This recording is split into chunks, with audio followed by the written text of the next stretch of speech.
Hello, everybody. Welcome in, and it's a very special day. We got the Director of Athletics and Vice President of Lamar University, Jeff O'Malley, in the building to talk a little bit about the new direction of the Lamar men's basketball program. I appreciate you being here Happy this to do afternoon. it. Yes, Happy sir. to be here. So, well, let's just jump right in. Yeah. Jordan Fee, obviously, is going to be the new head coach of the Lamar men's basketball team. And his resume speaks for itself, obviously. But that's why we're bringing the big man in here today to talk about that hiring and how exciting it is, and then obviously the direction of where that program is headed. So just about Jordan Fee and the process, obviously. Yeah. So I couldn't be more excited to have him on board. You know, I think he brings a lot of elements that we were looking for. Being a head coach, being a Division I assistant, working the transfer portal, has relationship with agents. And knows how to do those kinds of things was really impressive to us. He's going to bring a style of basketball that I think our fans are really going to love to see. High pressure defense, full court, high efficiency offense. We're going to score a lot of points. And he's from Grove City, Pennsylvania, right outside Pittsburgh. Went to school in Detroit and West Liberty in West Virginia.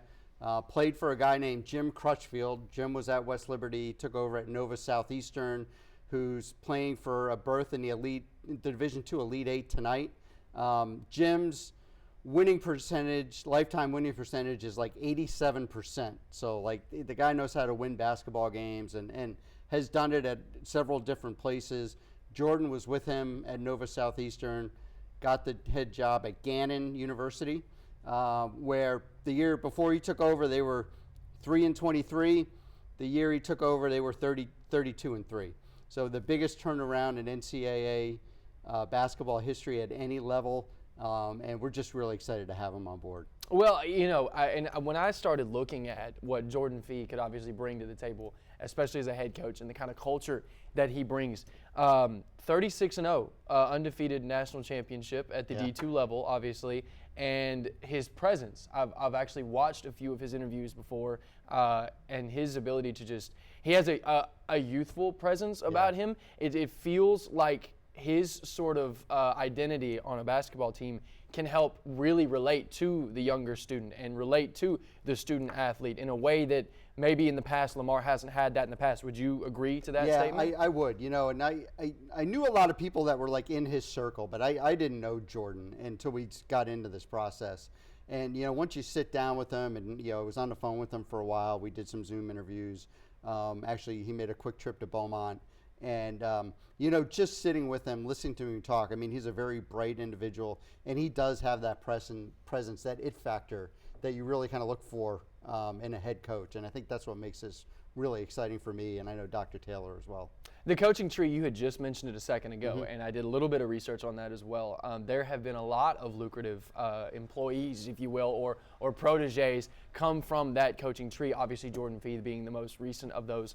And there's obviously there can be expectations and things like that. So what is it that you as the Director of Athletics and what Dr. Taylor, and what is it that you are telling this guy, this new coach coming into this program, like giving him the reins and saying, hey, look, we trust you? What are those things that you're telling him? Yeah, I didn't shy away from it, right? I mean, we've set this program up, or at least I believe we have, and I know Dr. Taylor believes we have, and our fans believe we have. We've set this program up for success in the Southern Conference. So, we believe that we should be in that conversation for a championship almost every year. Like, that doesn't mean you're going to go win a championship every year, but we deserve to be in that conversation with the McNeeses and the Stephen F. Austins of this league. So we're financed that way. Our fans expect that, which is great.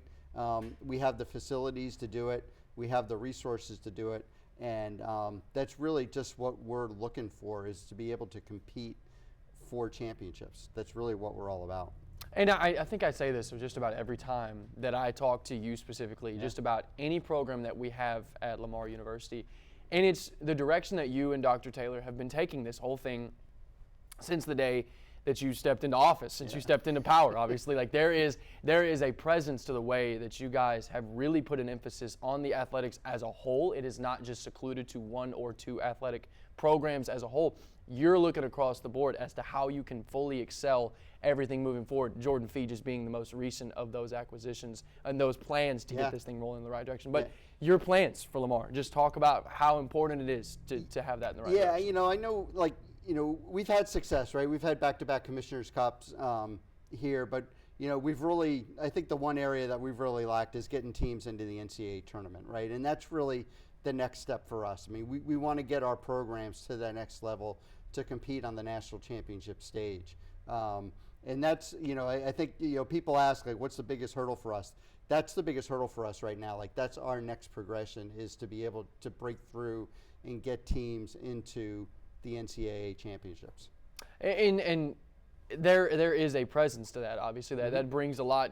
The Southland Conference, I would imagine, is one of those conferences that you expect to have a pretty decent seed to get into that tournament. Your McNeese's have done a good job. SFA, obviously, a few years ago, I don't know how many years ago it was, but we had Thomas Walkup was his name. I remember watching him back in. So, like, there are so many teams that come from the South, and obviously, and then back in the 80s when Lamar was prominent, obviously. So there is always the expectation of the Southland, and as important as it is for you, how important is it for you and Coach Taylor to have that emphasis to say, hey, look, we are among those teams in the Southland that can do these things. Yeah, it really is, right? And we've seen it, right? We've kind of set the script in football.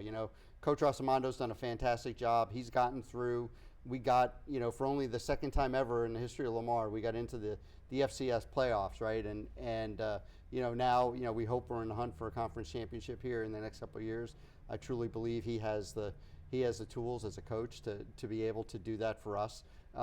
But he brings that championship mindset to the department, right? And that was so important for me coming in here, is to instill a belief in our coaches and our staff that we can compete for championships. I mean, we have the facilities, we have the bones, we have the university to be able to do that. And we just had to remove some of the barriers that were in the way. I think we've done a great job of doing that. There are a few more that we have to remove, and that's my job to do that. But, in terms, we're trying to set, right, coaches have to coach the players, I have to coach the coaches, and then the president has to put his vice presidents into that, set them up for success as well, right? So that was Dr. Taylor's message to these candidates as we were talking to them. So it's my job is to help remove those barriers to set up our coaches for success. There's always a line. There's a chain of command. You There got to have things going, have things rocking and rolling, obviously. Go back with Coach Fee, obviously. You have, what was part of that sales pitch, I wonder, is giving him not necessarily a resume, but a pamphlet that says, look at what we have, look at what we've done, take a look at the coaches that are currently here, your Aqua Franklins, your Will Davises, your Pete Rosamondos, your coaches that are genuinely putting very good Division I talent on the court, on the field, whatever, on the diamond, whatever that may be, and winning important games. Saying that Lamar University is not just one of these places you just come to be a platoon and then go somewhere else. Like, this is a place you want to be. This is a place you can come to build and then compete. Was that part of the sales pitch to bring Jordan here? Absolutely. I mean, we've showed the candidates, all the candidates, not just Jordan, but all of them, like, this is what we've done since we've gotten here, right? And so, we have the facilities to do it. We invested X amount of money into the Montaigne Center.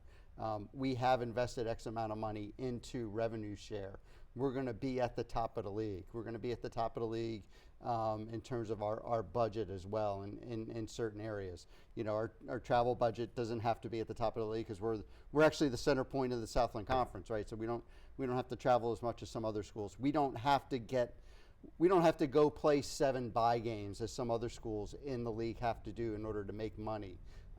So we have a program that's set up for success.